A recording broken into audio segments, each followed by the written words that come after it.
Assalamualaikum warahmatullahi wabarakatuh. Halo sahabat sejuta kisah. Semoga Anda masih terus setia bersama kami, channel yang setiap hari selalu menyuguhkan cerita-cerita misteri menarik. Dan kesempatan kali ini kami masih akan melanjutkan sebuah kisah misteri yang berjudul Cangkang Part 2. Hari itu hari Rabu Legi, hari dimana kembali dilaksanakan ritual persembahan sesaji untuk gendis. Seperti sebelumnya, aku cuma bisa mendengar sayup-sayup suara Pak Hartadi membacakan sesuatu di luar sana.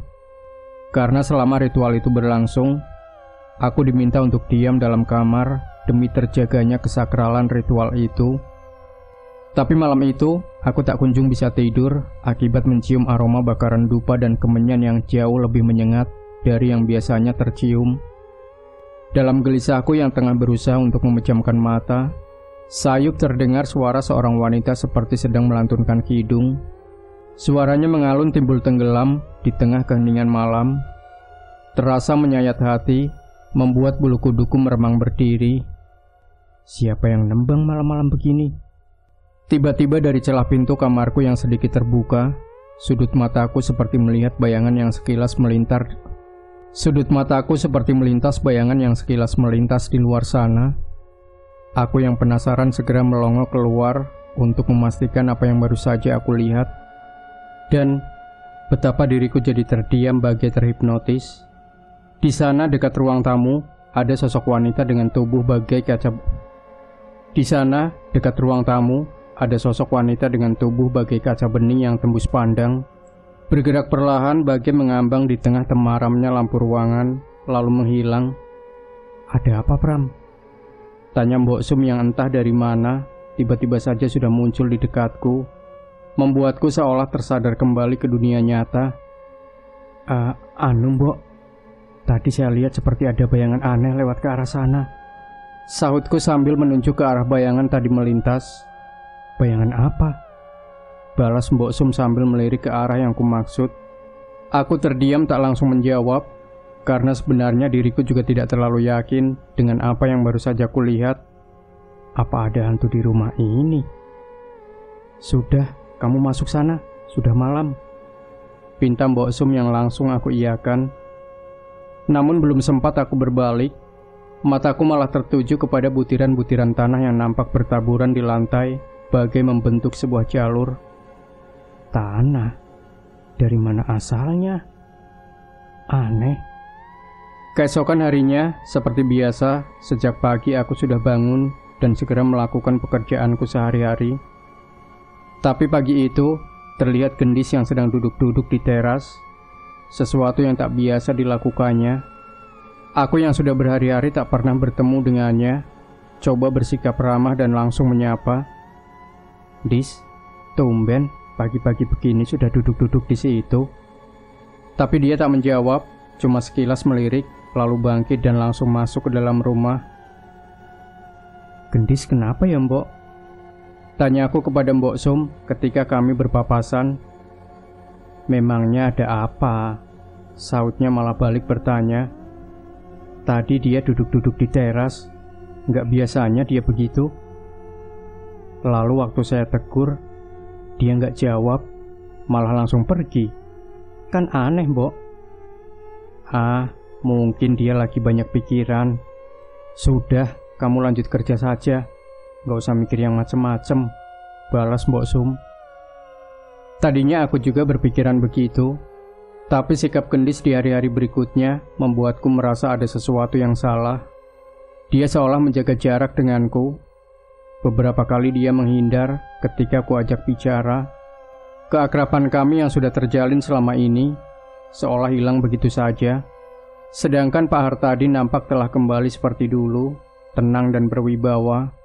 Tak terlihat lagi kegelisahan dan ketegangan di wajahnya. Bahkan beberapa kali terdengar dia tertawa lepas, seolah beban berat yang menghimpitnya telah terangkat.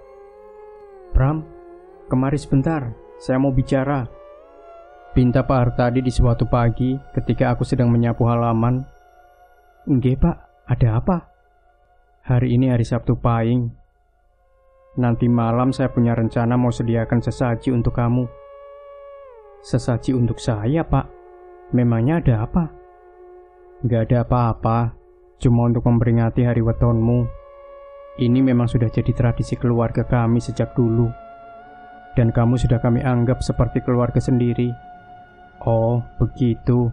Ya sudah, Pak. Saya nurut saja. Ritual? Ritual apa, Pak? Cuma ritual biasa, gak ada yang aneh-aneh. Cuma syukuran kecil-kecilan supaya kamu selalu diberi keselamatan, sehat lahir batin.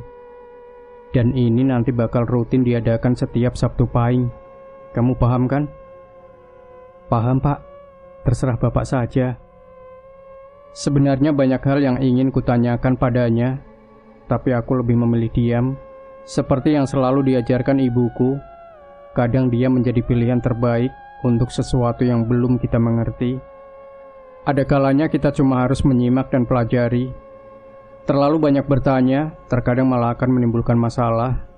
Terlalu banyak tahu, justru membuat sesuatu jadi ambigu. Dan malam itu, aku diminta hadir di tengah-tengah ruang tamu, di mana sudah tersedia sesaji berupa berbagai macam jajanan pasar yang bersanding dengan kembang 7 rupa dan bakaran kemenyan. Di sana juga telah hadir Pak Hartadi yang mengenakan pakaian adat Jawa, duduk bersila, lalu mulai melafalkan semacam mantra-mantra. Aku cuma terdiam hikmat sambil mendengarkan untaian kalimat-kalimat yang diucapkannya dalam bahasa yang terdengar tua dan kuno. Setelah itu aku diminta untuk minum segelas cairan kental berwarna merah yang bau amisnya hampir membuatku muntah. Sejenak aku ragu untuk meminumnya, tapi Pak Hartadi yang seolah paham dengan keraguanku coba membujukku untuk mau meminumnya.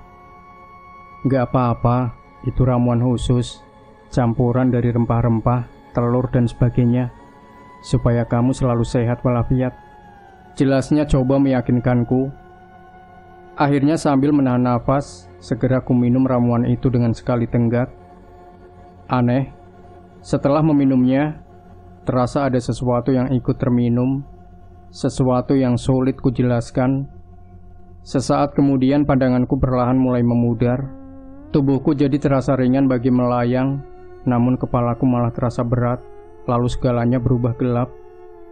Aku terbangun dalam kamarku, mataku buram, kepalaku masih terasa pusing.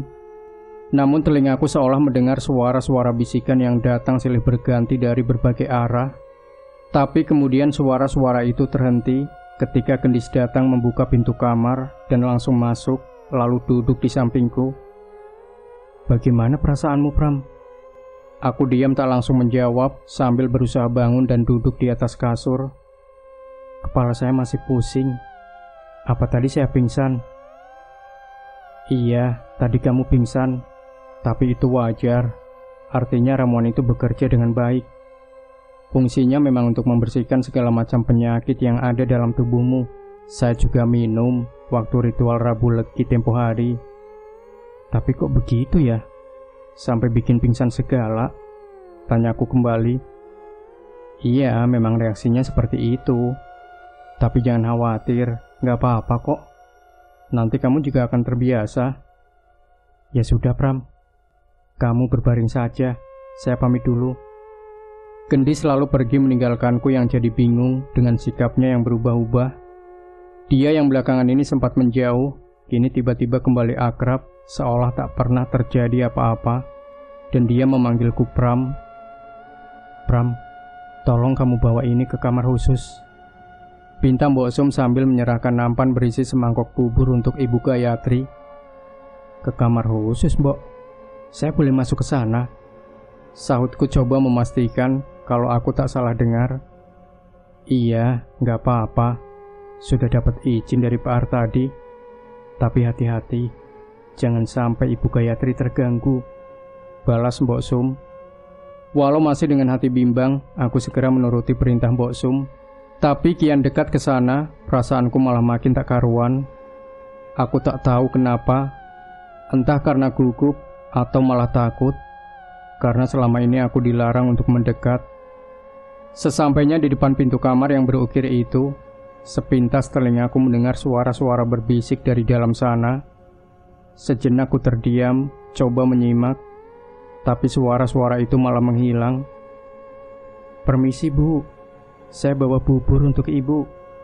Ucapku di depan pintu yang masih tertutup rapat, meminta izin untuk masuk. Namun tak ada jawaban. Akhirnya aku beranikan diri untuk membuka pintu yang ternyata tak terkunci.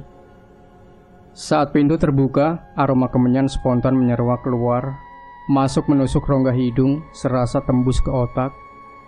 Perlahan aku masuk ke dalam, melangkah dengan hati-hati menuju meja yang ada di samping tempat tidur, sambil menyapu pandangan ke seluruh ruangan. Kamar ini terlihat berbeda dengan yang lain, suasananya pun terasa mistis dan magis. Tapi ternyata tak terlalu banyak benda yang mengisi ruangan ini. Hanya ada tempat tidur besar berhiaskan kelambu, dengan sebuah meja kayu jati yang berada persis di sampingnya, dan sebuah cermin dengan bingkai berukir yang tergantung di dinding. Samar-samar nampak siluet Ibu Gayatri yang terbaring di tempat tidur. Sedikit kurang jelas, karena terhalang oleh kelambu yang cuma setengahnya tersingkap. Tapi baru saja kuletakkan nampan di atas meja, mataku terbelalak ketika akhirnya bisa melihat dengan jelas dari celah kelambu yang tersibak. Ibu Gayatri terbaring dengan kondisi yang amat mengenaskan. Tubuhnya kurus kering dengan kulit yang kendor. Badannya yang dulu berisi, kini bagai balon yang kempes. Wajahnya cekung dengan lingkaran mata yang menghitam. Rambutnya yang dulu biasa tersanggul rapi, kini garing riap-riapan. Ya Allah, Ibu Gayatri. Mulutku spontan berucap lirih merasa iba. Tapi ketika melihat diriku yang berdiri di dekatnya, matanya yang tadi sayu, mendadak menatapku dengan pandangan nanar. Bibirnya yang kering pecah-pecah, perlahan terbuka berusaha untuk bicara. Tangannya yang kini kurus dipenuhi urat-urat biru menonjol, menggapai lemah, seperti memintaku untuk lebih mendekat. Sejenak aku ragu, tapi batinku berkata kalau ada sesuatu yang ingin disampaikannya.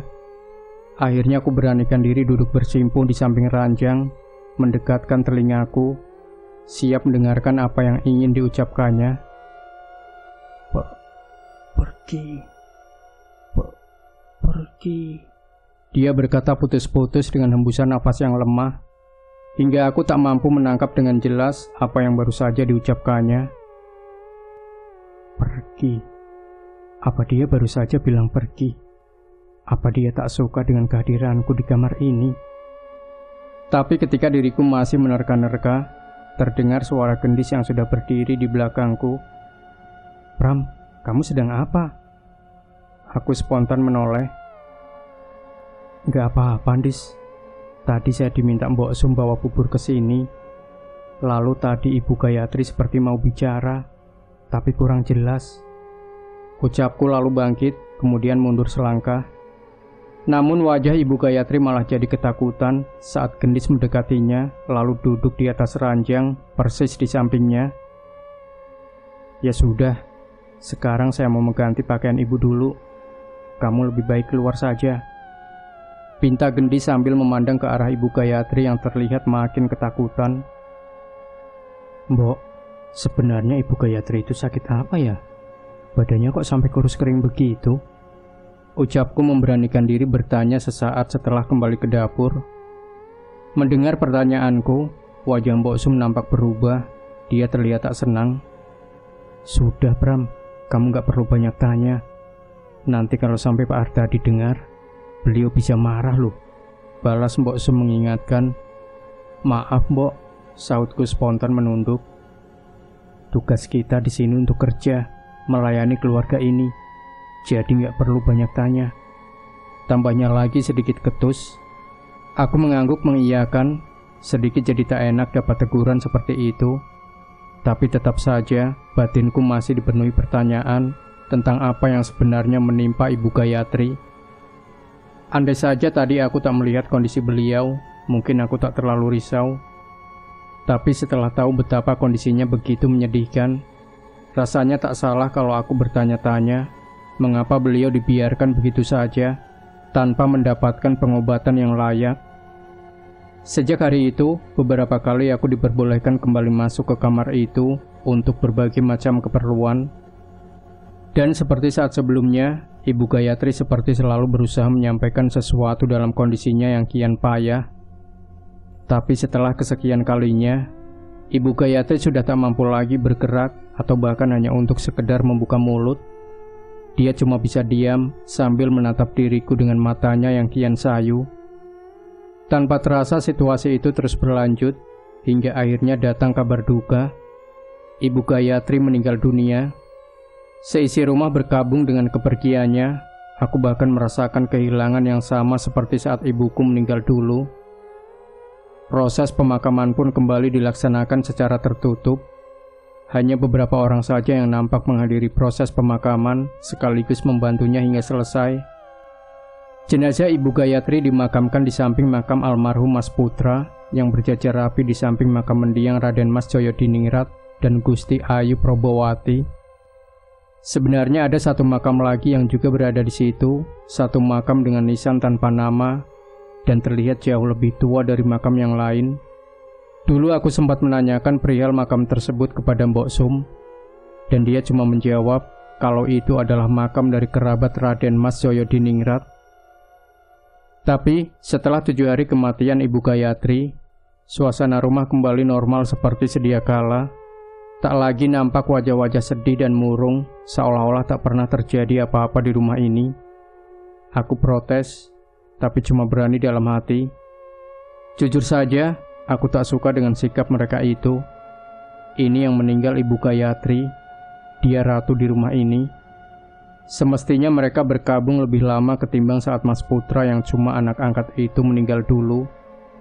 Aku yang pernah merasakan betapa hancurnya hati ketika dulu ibuku wafat, jadi tak rela dengan situasi seperti ini. Tapi aku yang sadar diri dengan posisiku di rumah ini, akhirnya cuma bisa menyimpan rasa kecewa itu dalam hati. Hingga tiba hari wetonku, hari di mana aku harus kembali mengikuti ritual yang dilakukan bersamaan dengan persembahan sesaji. Dan hari itu pula baru aku ketahui kalau ternyata Pak Hartadi juga memiliki hari weton yang sama. Terlalu janggal untuk dianggap sebagai sebuah kebetulan belaka. Kini aku kembali duduk khidmat di hadapan persembahan sesaji sambil mendengarkan Pak Hartadi yang mulai merapalkan mantra-mantranya. Minum ini, pinta Pak Hartadi yang langsung membuyarkan lamunanku. Sejenak aku ragu, teringat kembali efek dari minuman itu yang mampu membuatku tak sadarkan diri. Tapi coba ku tepis semua prasangka buruk, sebab walaupun mampu membuatku pingsan, tidak ada efek lainnya yang perlu dikhawatirkan. Hingga saat ini aku masih baik-baik saja, bahkan harus kuakui, diriku malah merasa lebih bugar dari sebelumnya. Segera ku sambut gelas berisi cairan merah amis itu dari tangannya. Lalu tanpa banyak tanya lagi, langsung ku minum sampai habis tak tersisa, sambil menjaga agar diriku tak muntah. Dan reaksi ramuan itu pun mulai bekerja. Pandanganku mulai memudar. Tubuhku terasa ringan bagi melayang, kepalaku terasa berat, lalu gelap. Aku terbangun dalam kegelapan di dasar lubang yang amat dalam. Terasa dingin dan mencekam. Suara-suara bisikan terdengar silih berganti. Kian lama kian cepat, seolah berebut masuk ke telingaku. Batinku menjerit ketakutan. Ini di mana? Lubang sempit nan dalam ini seolah menghisap nyaliku hingga tak tersisa. Mulutku langsung berteriak memanggil, namun cuma ada gema yang bergaung kembali ke telinga. Di atas sana terlihat wajah Pak Hartadi yang melongo ke dalam, tersenyum dengan penuh arti, lalu menghilang. Mendadak segala kegelapan berubah menjadi terang menyilaukan. Diriku seolah melayang terhisap keluar dari dalam lubang. Mataku terpejam saat diriku terangkat naik. Pram, Pram. Aku membuka mata saat mendengar suara orang memanggil, terasa amat dekat. Dengan pandangan yang masih samar-samar, pertama yang kulihat adalah wajah Gendis. Setelah segalanya jernih, baru kusadari kalau diriku telah kembali ada dalam kamar, terbaring di tempat tidur. Kamu gak apa-apa? Tanya Gendis yang duduk di atas ranjang dekat kepalaku. Aku tak langsung menjawab. Masih coba menerka apa yang baru saja ku alami. Segalanya bagai mimpi. Ku coba untuk bangkit. Gendis langsung melarang. Gak usah bangun dulu. Lebih baik kamu istirahat saja. Sepertinya kamu masih belum terbiasa dengan ramuan itu. Aku cuma balas mengangguk, lalu kembali merebahkan kepalaku di atas bantal. Gendis langsung pergi meninggalkanku yang kembali terpejam dan perlahan tertidur. Namun sejak hari itu, aku dilarang untuk bekerja. Bahkan aku tak diperbolehkan untuk melakukan apa-apa. Aku cuma diminta untuk berdiam diri di dalam kamar. Hanya boleh keluar untuk mandi atau buang air saja. Jelas aku bingung dan langsung protes. Kenapa aku dikurung seperti ini? Apa salahku? Tapi Mbok Sum justru menyampaikan sesuatu yang langsung membuatku seolah terbang ke langit ketujuh. Kamu gak salah apa-apa. Ini bukan hukuman. Malah seharusnya kamu bangga. Karena ini adalah tahapan akhir sebelum kamu dinobatkan sebagai anggota keluarga ini. Hah? Yang bener, Mbok? Apa saya gak salah dengar? Enggak, kamu gak salah dengar. Setelah kemarin kamu selesai melalui 2 kali ritual, akhirnya Pak Hartadi mantap untuk menerimamu. Sama seperti Gendis, dia juga telah selesai melalui semua tahapan ritualnya. Astaga, aku jadi bagian dari keluarga ini sulit dipercaya. Tapi Mbok Sum membuktikan ucapannya. Dia benar, ini tak terasa seperti hukuman. Karena selama aku dipingit, aku diperlakukan dengan sangat istimewa, layaknya seorang raja. Berbagai macam makanan dan minuman silih berganti berdatangan ke dalam kamar. Namun bukan Mbok Sum yang mengantarkannya, tapi Gendis. Selama berhari-hari dengan telaten bagi seorang pelayan, gadis itu selalu menyediakan segala keperluanku, hingga membuatku jadi sedikit sungkan. Tapi dia bilang kalau dia tak keberatan. Semua itu memang sengaja dilakukannya dengan alasan sebagai ungkapan perhatiannya terhadapku yang sudah dianggapnya seperti keluarganya sendiri. Namun malah terdengar kabar kalau Pak Hartadi jatuh sakit, tapi aku tak bisa menjenguknya. Selain karena katanya beliau tidak ingin diganggu, aku pun belum boleh keluar kamar. Beberapa kali kutanyakan tentang keadaan Pak Hartadi kepada Gendis, dan dia bilang kalau beliau baik-baik saja, cuma butuh istirahat. Di beberapa malam, Mbok Sum memintaku untuk mandi kembang. Aku yang tak paham apa maksudnya kembali memberanikan diri untuk bertanya. Dia beralasan bahwa semua itu dilakukan untuk membersihkan diriku dari segala pengaruh buruk, agar aku layak untuk menjadi bagian dari keluarga ini. Segala perlakuan istimewa itu terus kuterima selama berhari-hari. Tapi aku yang kian jenuh terus berada dalam kamar, sempat meminta izin kepada Mbok Sum agar setidaknya sesekali diperbolehkan untuk keluar, tapi dia tetap melarang. Namun aku yang tak terbiasa berdiam diri lama-lama, akhirnya malah jadi merasa tersiksa. Hantaran makanan dan minuman yang berlimpah terasa tak berarti lagi. Lalu, entah di hari yang keberapa, timbul niatku untuk menyelinap keluar kamar saat malam hari, di mana tak ada seorang pun yang bakal melihat. Bukan untuk apa-apa, tapi hanya untuk sekedar mengganti suasana demi mengusir rasa bosan. Aku cuma mau berdiri di halaman sambil menghirup udara segar. Dan akhirnya sesuai rencana, saat malam telah larut, setelah yakin dengan situasinya, aku siap menyelinap keluar kamar. Tapi baru saja aku membuka pintu dan melangkahkan satu kaki keluar, terinjak sesuatu yang terasa kasar, terasa ngeres. Terlihat banyak butiran-butiran tanah bertaburan persis di depan pintu kamarku. Tanah ini lagi. Dari mana asalnya?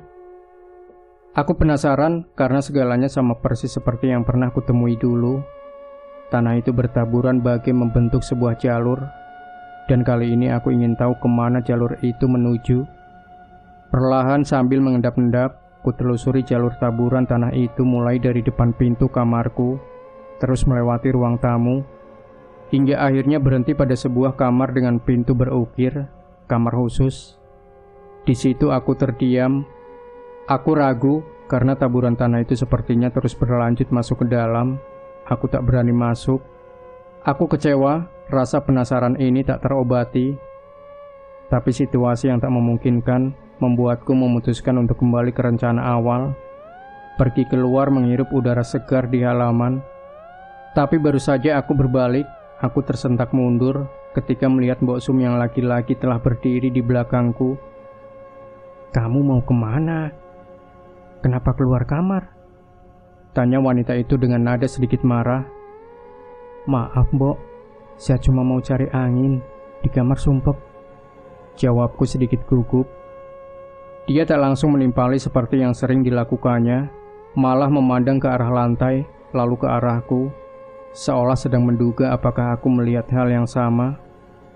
Sekarang lebih baik kamu masuk saja. Jangan sampai Pak Hartadi tahu. Bisa-bisa dia marah, lalu berubah pikiran. Perintahnya tegas. Aku tak berani membantah, langsung kembali menuju kamarku sambil terus memandangi taburan tanah misterius itu. Hingga beberapa hari berikutnya, setiap malam saat aku membuka pintu dan melongok, taburan tanah itu selalu ada di sana dan hilang ketika pagi. Namun aku tak pernah tahu apa maksudnya. Semuanya masih berupa misteri tak terjawab. Nah, sahabat sejuta kisah, cerita ini masih ada satu bagian lagi yang tidak boleh Anda lewatkan. Bagian 3 sekaligus bagian terakhir. Jangan lupa berikan komentar Anda, like, share video ini, subscribe channel Sejuta Kisah, dan kembali nantikan cerita-cerita misteri terbaru dari kami. Wassalamualaikum warahmatullahi wabarakatuh.